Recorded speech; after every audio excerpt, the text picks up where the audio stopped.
Hello friends, welcome back to my channel. आज हम सीखेंगे 38 चेस्ट का कटोरी का ब्लाउज़ किस तरीके से कटिंग किया जाता है। पेपर कटिंग बहुत ही आसान तरीका बताऊंगी, जैसे कि जो बिगिनर्स हैं उनके लिए बहुत ही आसान होने वाला है। तो वीडियो पूरा देखना है, जैसे कि बिल्कुल भी स्किप ना करें, इससे आपको बहुत ही फ़ायदा होने वाला है। तो चलिए हम स्टार्ट करते हैं। तो सबसे पहले ये अस्तर और ब्लाउज़ पीस है, उसको हम साइड में कर देते हैं। तो हम सबसे पहले ब्लाउज़ को पीछे की तरफ गिनना है हमें लेंथ। तो इस तरीके से हमें इंची टेप को शोल्डर के ऊपर रखकर गिनना है। तो 14 इंच की इसकी लेंथ है।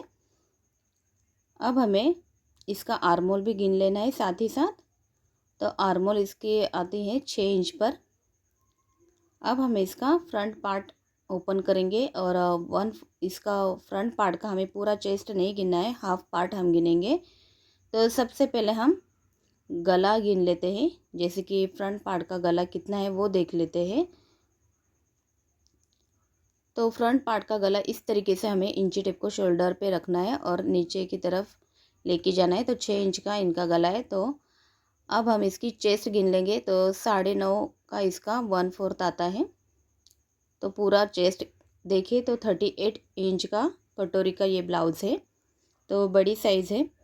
अब हम इसकी कमर हमें अलग से गिनने की बिल्कुल भी ज़रूरत नहीं है। तो अब हम यहाँ पे पेपर कटिंग डायरेक्ट करेंगे शुरुआत। तो बस इतना ही मेजरमेंट हमें लेना है। इसके बाद हमें पीछे की पट्टी जो रहती है वो गिन लेनी है। तो 5.5 इंच की इसकी पीछे की पट्टी है। अब हम पेपर कटिंग की शुरुआत करेंगे। जो बिगिनर्स हैं उनके लिए बहुत ही आसान होने वाला है। तो पूरा वीडियो ज़रूर देखना है, बिल्कुल भी स्किप ना करें।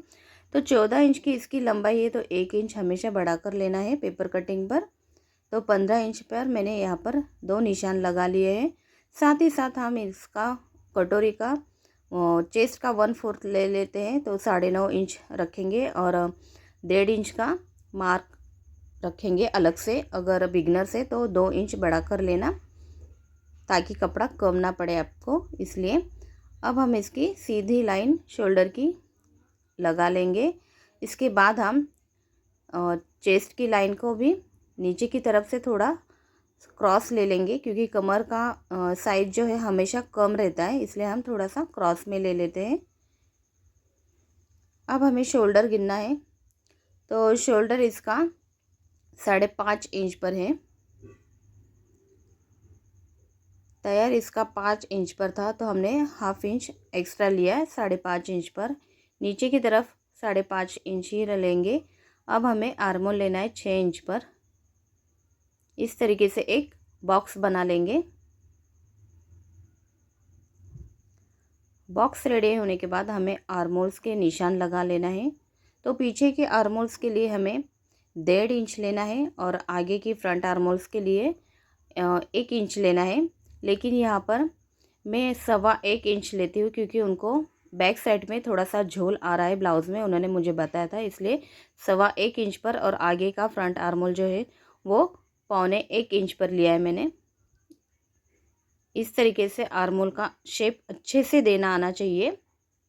इसकी अगर आप पेपर कटिंग करके इस तरीके से शेप देना सीख लोगे ना, तो आपको बिल्कुल भी डरने की ज़रूरत नहीं, बहुत अच्छे से शेप देना आ जाएगा। बार बार अगर आप पेपर कटिंग करते हो तो हमें कोई भी स्केल की ज़रूरत नहीं पड़ती है। तो अब हम इसका फ्रंट का नेक लेंगे।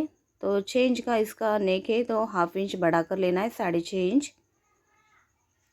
शोल्डर की तरफ हमने 2.25 या 2.5 इंच भी रख सकते। हमने यहाँ पर 2.25 इंच पे निशान लगाया, नीचे की तरफ 2.5 इंच पर निशान लगाया है। अब यहाँ पर एक बॉक्स बना लेंगे इस तरीके से। अब हमें गले की तरफ 1 या 1.25 इंच पर निशान लगा लेना है। नीचे की तरफ हम क्रॉस पट्टी के लिए 3.5 इंच पर निशान लगाएंगे और यहाँ से हम 2.5 इंच पर निशान लगा लेंगे। सबसे पहले एक सीधी लाइन लगा लेंगे, उसके बाद हमें क्रॉस पट्टी का जो शेप रहता है वो देना है। तो सबसे पहले हमें कटोरी गिन लेनी है। कटोरी कितनी है वो देखेंगे। जो भी आपके पास माप का ब्लाउज़ रहे उसका आप गिन लेना कटोरी कितनी है। तो यहाँ पर 6.5 इंच की कटोरी आती, तो मेरे ख्याल से बहुत बड़ी कटोरी है, हमें 6 इंच पर निशान लगा लूँगी मैं यहाँ पर। आर्महोल की तरफ से 2.5 इंच पर निशान लगा लेना है ताकि कटोरी का जो शेप है वो अच्छे से आ जाए। अब गले की तरफ से हमें ये तीनों पॉइंट को कटोरी का जैसे शेप आता है वैसे ही देना है। आप देख सकते हैं बहुत अच्छा सा शेप बन गया है यहाँ पर। अब हमें यहाँ पे गले का आकार भी गोलाई में देना है इस तरीके से। अब हमें क्रॉस पट्टी का भी शेप दे देना है। बहुत ही आसान तरीका है, यहाँ पर मैंने आपको बताया है। यहाँ पर हमारी कटोरी रेडी हो चुकी है। अब हमें इसे अलग से बढ़ाना है। तो सबसे पहले हम यहाँ पर फ्रंट पार्ट और बैक पार्ट को कट कर लेते हैं।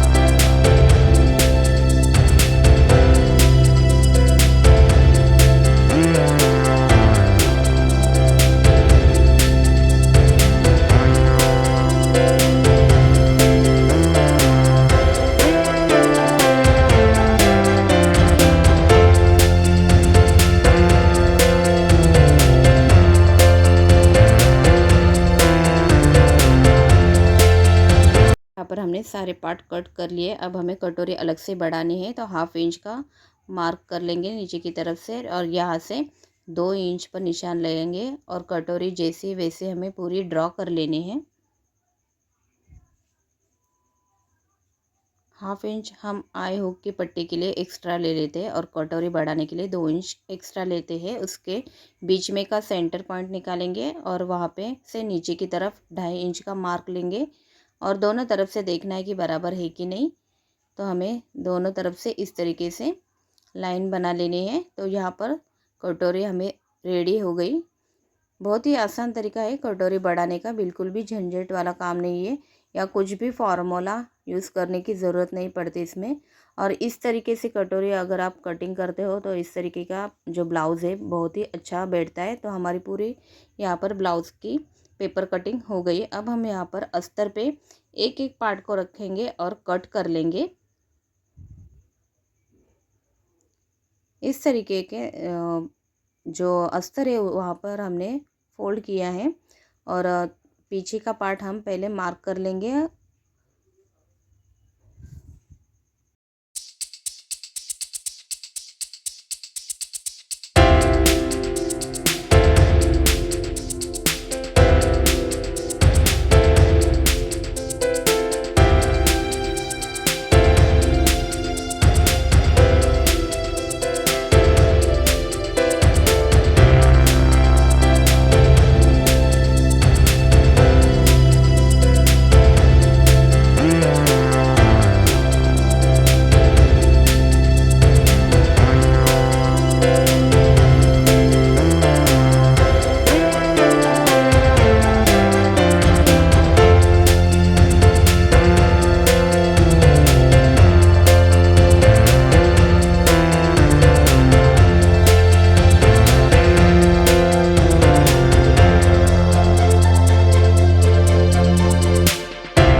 कटिंग हो चुका है। इसके स्लीव्स की कटिंग जो है नेक्स्ट वीडियो में बताऊंगी। तो वीडियो पसंद आए तो ज़रूर लाइक करना, शेयर करना।